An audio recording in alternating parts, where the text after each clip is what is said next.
Cook and food থেকে সবাইকে স্বাগত জানাচ্ছি। আশা করি যে যেখান থেকে ভিডিওটি দেখছেন সবাই ভালো আছেন ও সুস্থ আছেন। আজকে আমি আপনাদের করে দেখাবো মটন কষা। খুব সহজভাবে আপনাদের মটন কষা করে দেখাবো। এই রকম মটন কষা পেলে কথাই হবে না, ভাত রুটি পরোটার সঙ্গে একদম জমে যাবে।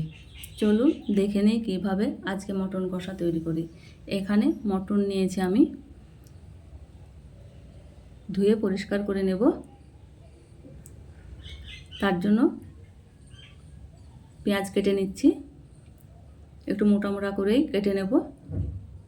এখানে আমি 3টে পেঁয়াজ নিয়েছি, সবগুলাকেই কেটে নিলাম। এখানে কাঁচা লঙ্কা কেটে নেব ছোট ছোট করে। আমার চ্যানেলে নিত্য নতুন রেসিপি পেতে লাইক কমেন্ট সাবস্ক্রাইব করে পাশে থাকবেন। এখানে একটা টমেটো নিয়েছি, সেটাও কেটে নিচ্ছি। ভিডিওটি না টেনে পুরো ভিডিওটি দেখে নেবার অনুরোধ রইল। ভিডিও নোটিফিকেশন পাওয়ার জন্য বেল আইকন প্রেস করে রাখবেন। সব কিছুই কেটে নেওয়া হয়ে গেছে। মটন ধুয়ে পরিষ্কার করে নিয়েছি। এখানে ম্যারিনেট করে নেব। দিয়ে দিচ্ছি লঙ্কার গুঁড়ো, হলুদ গুঁড়ো, জিরের গুঁড়ো,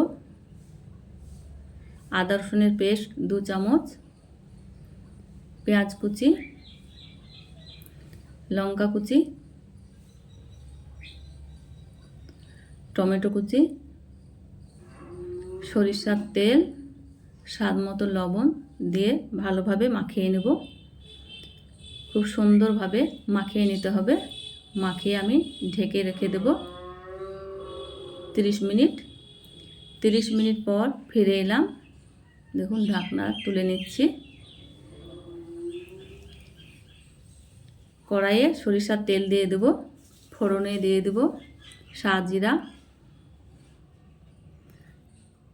2টো তেজপাতা, এলাচ, দারচিনি, লং, গোলমরিচ দিয়ে নেড়ে চেড়ে নেব যাতে পুরো মশলার ফ্লেভার তেলের সঙ্গে মিশে যায়।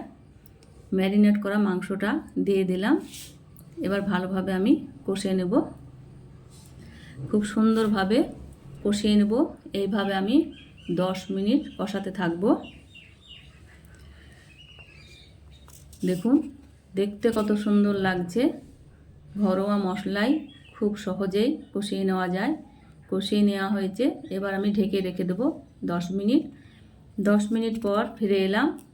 আবারও 2 মিনিট ভালোভাবে কষিয়ে নিচ্ছি। ভালোভাবে কষিয়ে নেওয়া হয়ে গেছে। এবার গরম জল দিয়ে দিচ্ছি।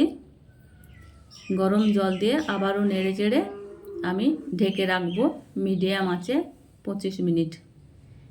এইভাবে ঢেকে রান্না করে নেব। তেজপাতাটা ফেলে দিলাম।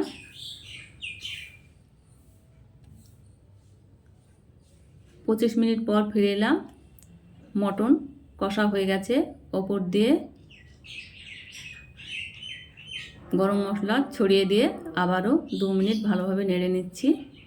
নাড়াচাড়া হয়ে গেছে। এবার নামিয়ে একটা বাটি তুলে নিচ্ছি। খুব কম সময়ের মধ্যে এইভাবে মটন রান্না করা যায়। দেখুন কালারটা তো দারুণ এসেছে। খুব সহজভাবে এই রেসিপি করে নিতে পারেন। আপনাদের দেখিয়ে দিচ্ছি। এখানে আয়নবাবুর জন্য একটি থাল দিয়ে দিলাম। আয়নবাবু আপনাদের খেয়ে দেখাবে। দেখুন খেতে তো অসম্ভব মজার হয়েছে। আমার এই রেসিপি ফলো করে দেখতে পারেন এবং কমেন্ট করে জানাবেন আজকের রেসিপি আপনাদের কেমন লেগেছে। আয়নবাবু আপনাদের দেখাচ্ছে। দেখুন মটন কত সুন্দর সেদ্ধ হয়ে গেছে। আমিও দেখিয়ে দিচ্ছি কত সুন্দর সেদ্ধ।